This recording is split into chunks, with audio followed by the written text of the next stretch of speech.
Greetings everyone. Today we will do question number 5 of exercise 8.2 and the question number 5 is in a parallelogram ABCD, E and F are the midpoints of AB and CD.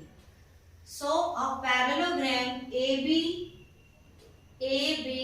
is given to us. E is the midpoint of AB, F is the midpoint of DC. Show that line segment AF and line segment EC is trisected by the diagonal BD. Trisected means this DB divides AF and EC in 3 equal segments. So DB is divided into 3 equal segments, that is DP is equal to PQ is equal to QB. That we need to prove. So to prove is dp is equal to pq is equal to qb. Okay. Now we will start proof. This question we will do in 3 steps. Okay. In first step we will make quadrilateral AECF. This quadrilateral. We will make this quadrilateral a parallelogram. This is the step number 1. How? See. We know ABCD is a parallelogram, so we can write AB is parallel to DC and AB is equal to DC, sides of a parallelogram. And if AB is parallel to DC, then this AE will also parallel to, or you can write half of AB is also parallel to half of DC and half of AB is also equal to half of DC. Now half of AB will be AE because E is the midpoint. So AE is parallel to half of DC is FC. So AE is parallel to FC and A is equal to FC. Why? Because E and F are the midpoints. Okay, and we know if in a quadrilateral one pair of opposite side is equal and parallel, so that quadrilateral becomes a parallelogram. So AECF is a parallelogram. And if it is a parallelogram, then AF is also parallel to EC. Sides of a parallelogram. This is the step number 1. Okay. Now we will do step number 2. Okay. This is step number 1. Now we will do step number 2. Now in step number 2, we will consider triangle, this triangle. This triangle we are going to take ABP.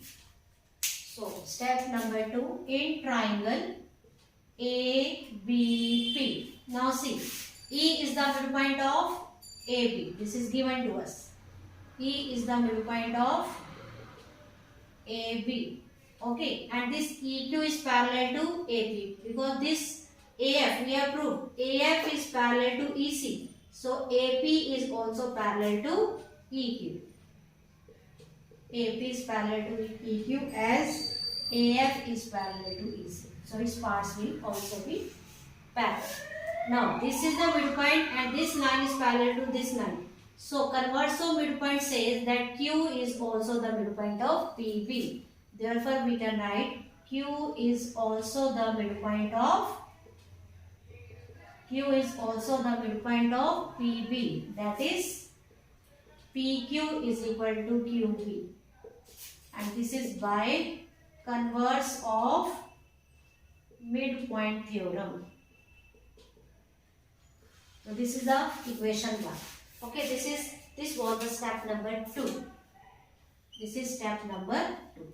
Now we will do step number 3, and in step number 3 we are going to consider this triangle DQC. Okay, so in triangle DQC, PC, F is the midpoint of DC. F is the midpoint of DC. F is the midpoint. And again this PF is parallel to QC. Why PF is parallel to QC? Because AF is parallel to EC. So their parts will also be parallel. Now again F is the midpoint. This line is parallel to this line. So converse of BPT says P is also the midpoint of DQ. Therefore we can write P is also the midpoint of DQ. Okay, if D again by converse of midpoint theorem. Now if P is the midpoint of DQ, so DP will be equal to PQ. Equation 2. Now from equation 1 and 2, what we can write? DP is equal to PQ, C, and PQ is equal to QB. It means DP is equal to PQ is equal to QB, and this will be the step number 3. Okay, so by following these 3 steps, you can do this question very easily. Okay, so this is the question number 5 of exercise 8.2. I hope you all have understood. Thank you for watching. Have a nice day.